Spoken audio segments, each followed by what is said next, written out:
Cuando alguien está predestinado a destacarse, la adversidad de la época en la que le ha tocado vivir poco importa. Hipatía de Alejandría nació a fines del siglo IV, cuando el interés por las ciencias en el occidente conocido comenzaba a debilitarse. A pesar de esas circunstancias, se convirtió en la primera matemática de la historia y pudo destacarse en astronomía y en física, ciencias que abordó de la mano de su padre, el también astrónomo y matemático Theón. Hipatía hizo honor al significado de su nombre, fue la más grande. Por eso, pudo practicar la filosofía en una época en que las mujeres eran tratadas como objetos de propiedad y llegó a recibir en su casa alumnos de todo el mundo. En sus clases se convertía en una defensora acérrima del derecho a pensar, porque, decía, incluso pensar de manera errónea es mejor que no pensar. Su vida terminó trágicamente.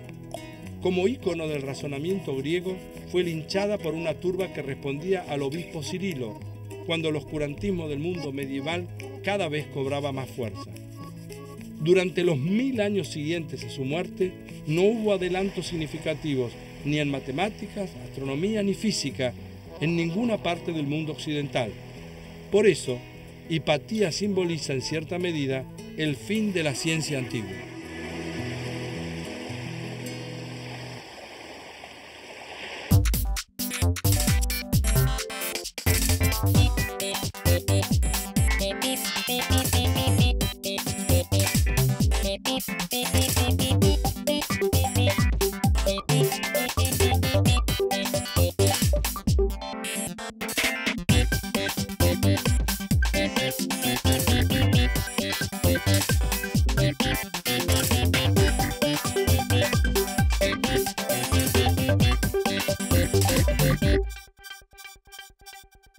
Si yo le preguntara a usted, ¿se puede calcular la probabilidad de que alguien en alguna parte esté mirando este programa?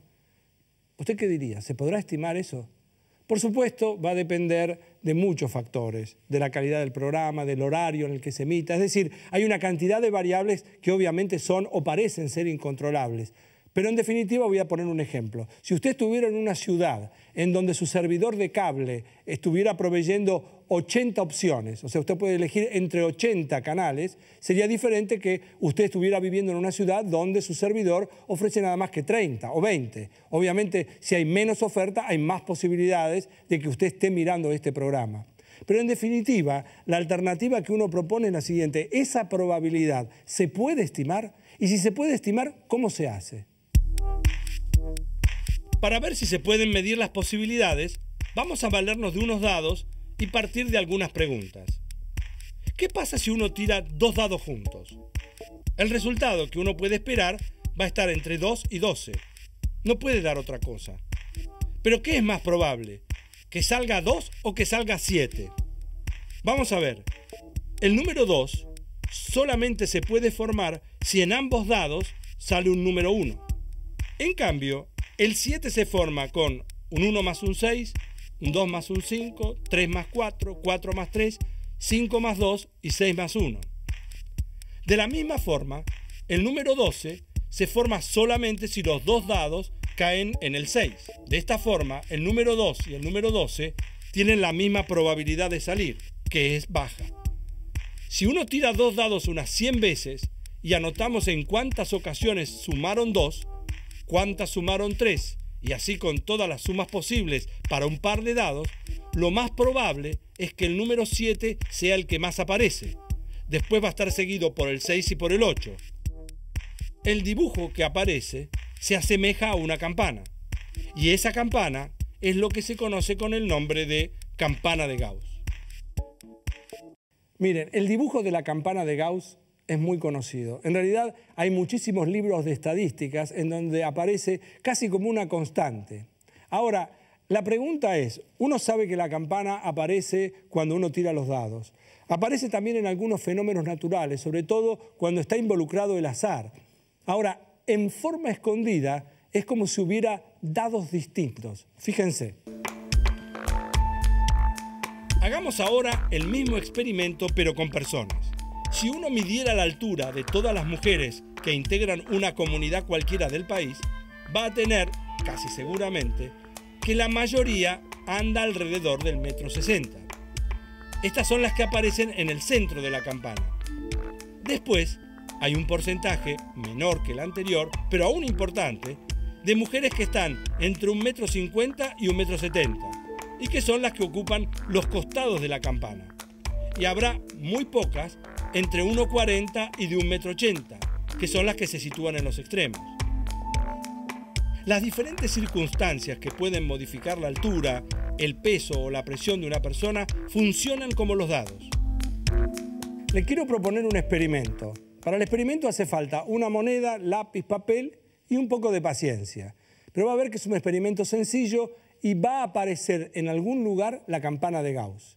Lo que uno tiene que hacer es lo siguiente. Vamos a tirar la moneda 10 veces.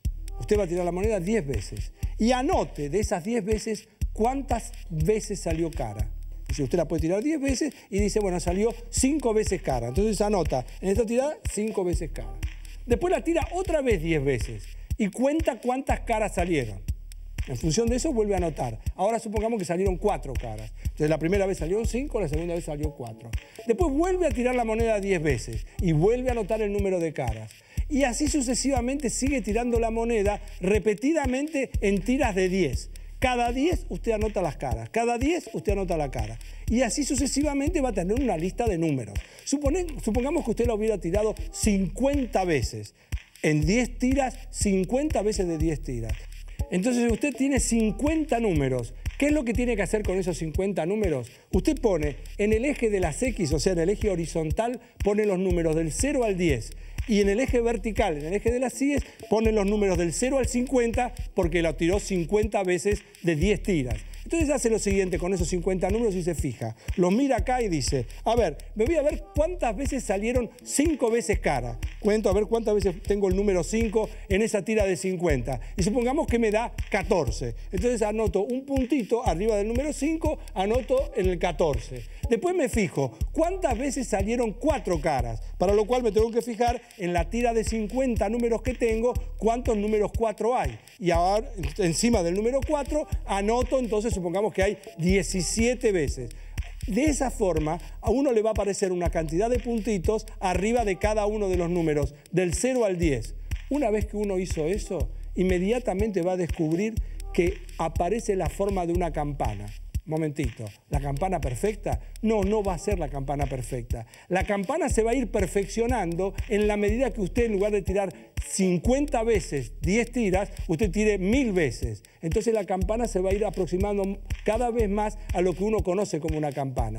En definitiva, este experimento, si uno lo pudiera repetir indefinidamente, obtendría entonces sí la forma de una campana perfecta dentro de lo que significa una campana cuando uno va a marcar nada más que 11 puntos, del 0 al 10.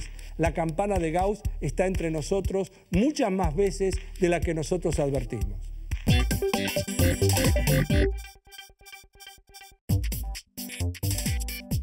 Le propongo algo para pensar.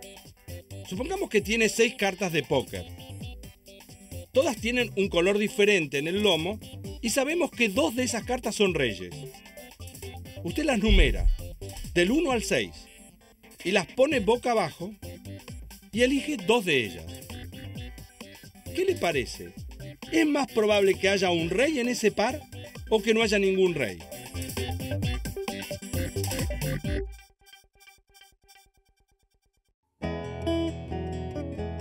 Aunque uno no lo crea, establecer una estrategia para ganar este juego, el 4 en línea, es también hacer matemática. Rubén Spies trabaja para la NASA en la construcción de un telescopio que permitirá obtener imágenes desde el espacio. Él nos va a ayudar a entender cómo se pueden conocer otros mundos usando la matemática. ¿Vos en qué área trabajás de la matemática aplicada? Bueno, actualmente estoy trabajando en un área que se llama problemas inversos. Y estoy trabajando también ¿Qué quiere decir problemas inversos? Problemas inversos, una buena pregunta. Bueno, problemas inversos es un área bastante general dentro de la matemática. La característica fundamental que tienen este tipo de problemas es que pequeñas perturbaciones en los datos, en las mediciones, pueden producir errores muy, muy grandes en la solución que uno va a determinar. Entonces hay que ser muy, muy cuidadoso con las herramientas matemáticas que uno utiliza.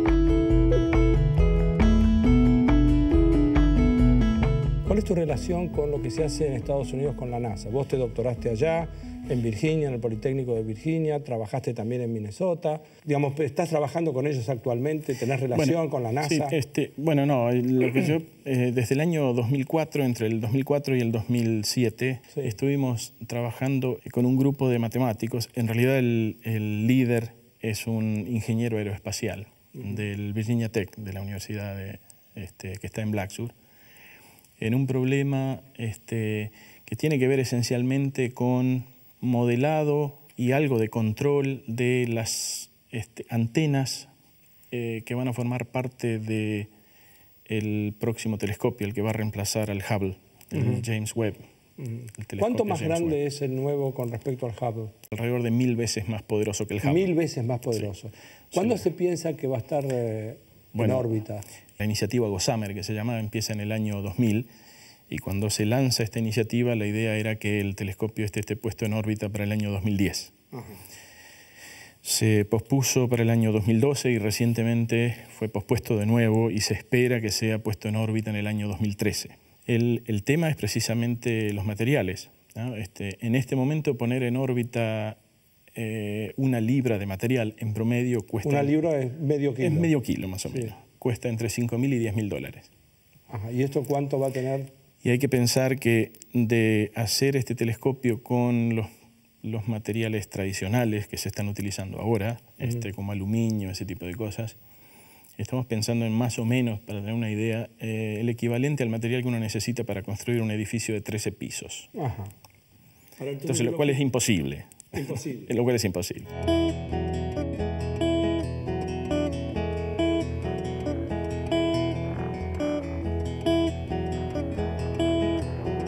Estas cosas yo las hago porque me gustan, porque digamos, de alguna manera me siento bien, siento que a la gente lo poco que puedo aportar desde mi modesto lugar les interesa, entonces uno se siente que pertenece a un grupo, digamos, que uno lo valoran de alguna manera por lo que hace.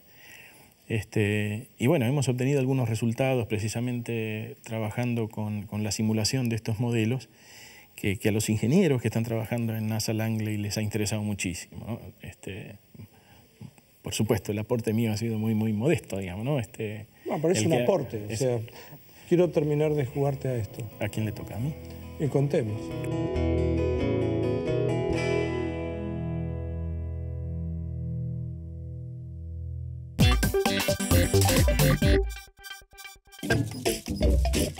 Paremos un poco. Le voy a contar una historia. Un día una paciente llega al consultorio del médico y le dice: doctor, me duele en la 1000. ¿En la 1000? ¿Dónde le duele a usted? El paciente se señala al lado de la frente. Ah, se refiere usted a la 100. A lo que el paciente le responde: ah, yo sabía que era un número alto.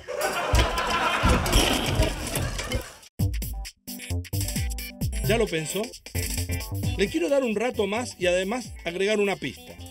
Mire, tome un lápiz, un papel y haga una lista de todos los pares posibles que usted pudo haber elegido.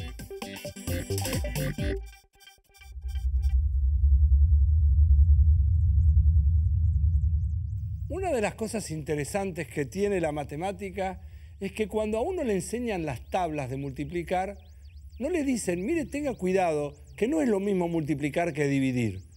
Hay una operación que no se puede hacer. No se puede dividir por 0. Y uno dice, ¿cómo no se puede dividir por 0? No, no se puede dividir por 0. Multiplicar por 0 se puede. Cualquier número multiplicado por 0 da 0. En cambio, ¿por qué no se puede dividir por 0? Fíjense, si uno tuviera, por ejemplo, el número 8 y lo quiere dividir por 2, ¿cómo hace para comprobar que da 4? 8 dividido 2 da 4, porque 4 veces 2 da 8. Es decir, uno sabe, entonces tiene una manera de comprobar si lo que hizo está bien. 8 dividido 2 da 4, porque 4 por 2 da 8.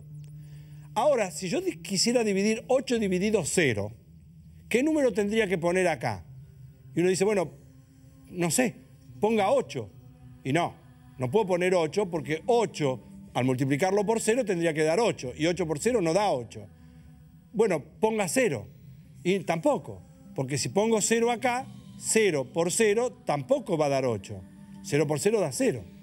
Y ustedes se dan cuenta que cualquier número que yo quiera poner de este lado como supuesta solución, cuando lo multiplique por 0 va a dar 0, nunca va a recuperar el 8. Y uno dice, bueno, no, pero hay algo que no entiendo. Entonces, ¿no se puede dividir por 0?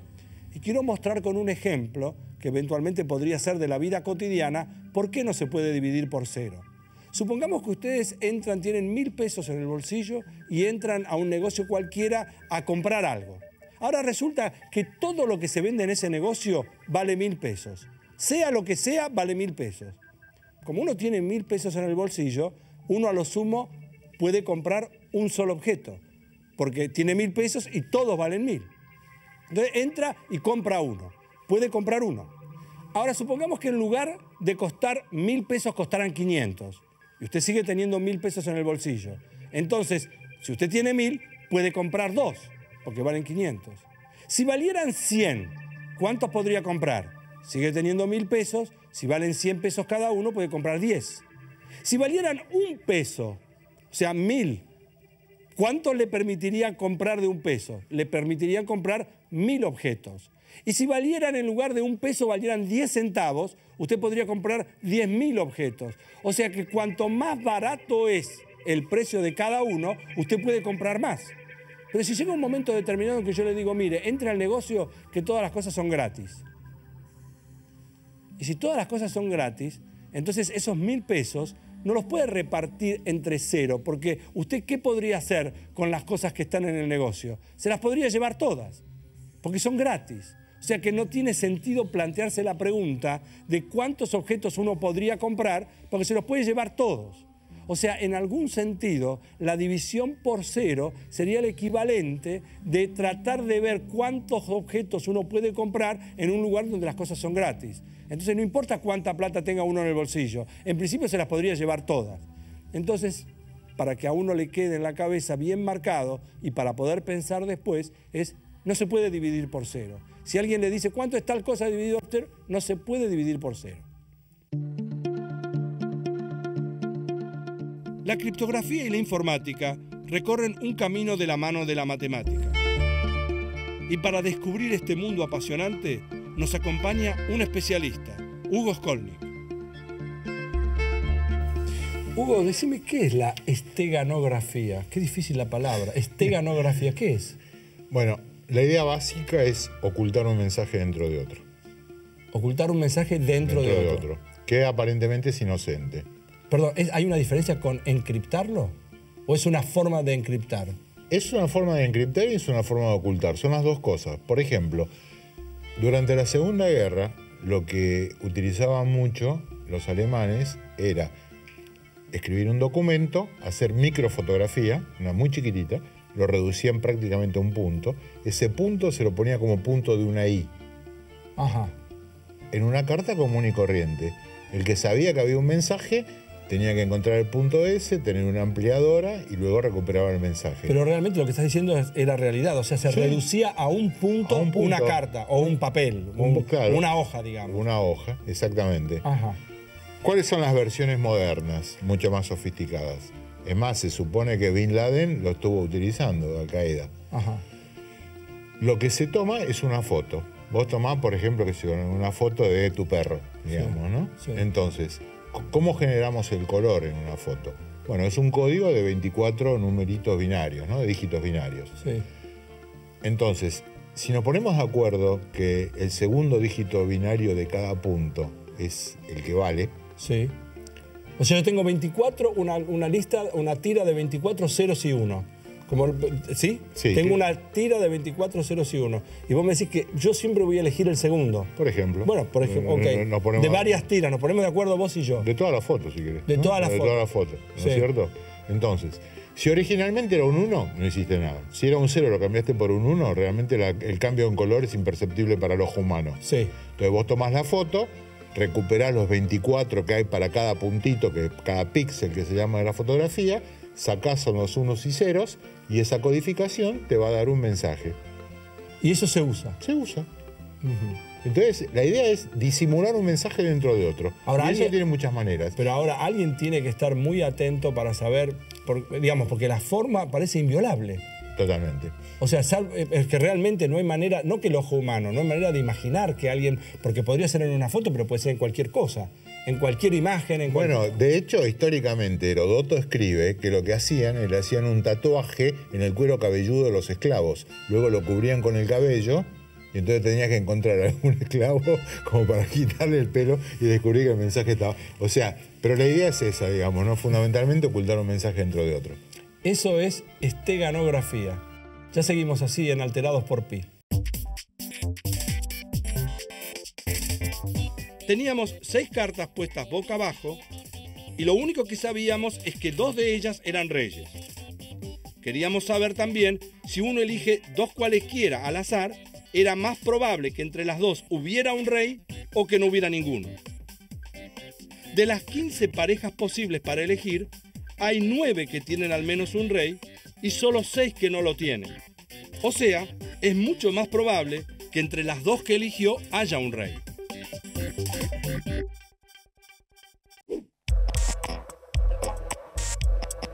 Basura electrónica. ¿Qué hacemos con tantos desechos electrónicos? Las 100.000 toneladas de basura electrónica que genera anualmente nuestro país las podríamos acomodar en 3.543 containers de aduana, los que apilados alcanzarían los 8.500 metros de altura. Algo así como 127 obeliscos, uno encima del otro. En el mundo, la producción de basura electrónica supera los 35 millones de toneladas, por lo que uno necesitaría 1.239.816 containers para que ni un mouse nos quedara sin guardar. Y apilados, podríamos construir 6.048 torres de containers de 492 metros, que es más o menos la altura que tiene el Shanghai World Financial, uno de los rascacielos más altos del mundo. Si se desparramaran los contenedores de la basura electrónica mundial, los 20 kilómetros cuadrados del partido de Lomas de Zamora desaparecerían debajo de ellos.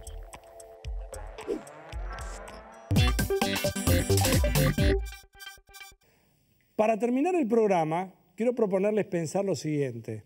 Cuando uno habla del teorema de Pitágoras, el teorema de Pitágoras dice lo siguiente, por las dudas, que si uno tiene un triángulo rectángulo quiere decir que uno de los ángulos es recto, como cuando uno llega a una esquina.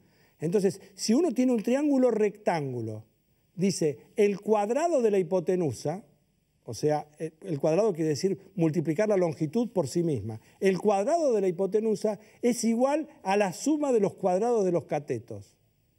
Ahora, frente a eso, el teorema afirma, si usted tiene un triángulo rectángulo y uno calcula el cuadrado de la hipotenusa, ese cuadrado de la hipotenusa tiene que ser igual a la suma de los cuadrados de los catetos. Por otro lado, uno podría decir al revés. Y si yo tengo un triángulo en donde hago las cuentas, no sé todavía si el triángulo es rectángulo o no, pero yo hago las cuentas y descubro que cuando hago el cuadrado de la hipotenusa, de pronto me doy cuenta que si sumo los cuadrados de los catetos, me da exactamente igual. ¿El triángulo con el que empecé es rectángulo? O sea, es un problema distinto. Pitágoras dice, si el triángulo es rectángulo, le va a pasar esto. El cuadrado de la hipotenusa es igual a la suma de los cuadrados de los catetos. Al revés, digo yo. Y si yo tengo un triángulo en donde calculo el cuadrado de la hipotenusa, calculo la suma de los cuadrados de los catetos y me da igual. ¿El triángulo con el que empecé es rectángulo? La respuesta es sí. Y se llama el recíproco del teorema de Pitágoras. ¿Y por qué lo cuento con este énfasis? Porque este teorema se usaba hace 300, 400 años cuando no había escuadras. Entonces, cuando la gente tenía que marcar o delimitar un terreno, entonces, ¿qué hacía? Tomaba, por ejemplo, esto que yo tengo en la mano, vamos a suponer que esto midiera 3 metros, esto mide 3 metros o lo que fuere, 3. Después yo acá tengo 4 y después acá tengo 5.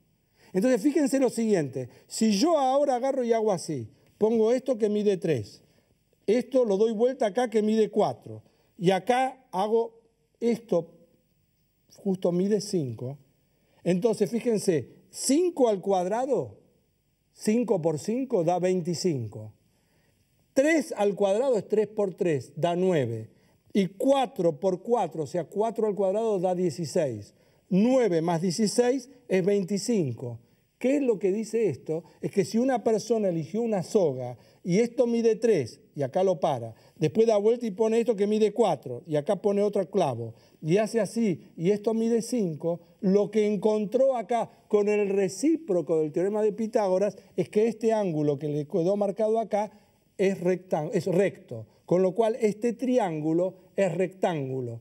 ¿Qué es lo que dice esto? Que usando el recíproco del teorema de Pitágoras, uno puede construirse un ángulo recto, con lo cual hace 300, 400 años, cuando no había escuadras, cuando no había manera exacta de poder medir, entonces, y había que establecer desde acá es tierra tuya y desde acá es tierra mía, bueno, en ese momento, usando el recíproco de Pitágoras, se podía construir un ángulo recto. Y cuando uno se construye un ángulo recto, tiene resuelto un problema que en aquel momento no se podía. Y de paso uno aprende lo que significa el recíproco de un teorema, que no siempre es cierto. En este caso sí, el recíproco del teorema de Pitágoras también sirve. Esto forma parte de la pasión que tenemos nosotros los que hacemos Alterados por Pi. Por eso disfrutamos de la matemática, para tratar de entender también por qué se enseñaba esto en alguna época, por qué es importante el teorema de Pitágoras y por qué es importante el recíproco del teorema de Pitágoras. Para aprender a pensar, para aprender a disfrutar, para aprender a jugar. Esto es Alterados por Pi. Gracias porque ustedes nos permitieron a nosotros entrar en su casa, lo que obviamente no es poco. Chau, hasta la próxima.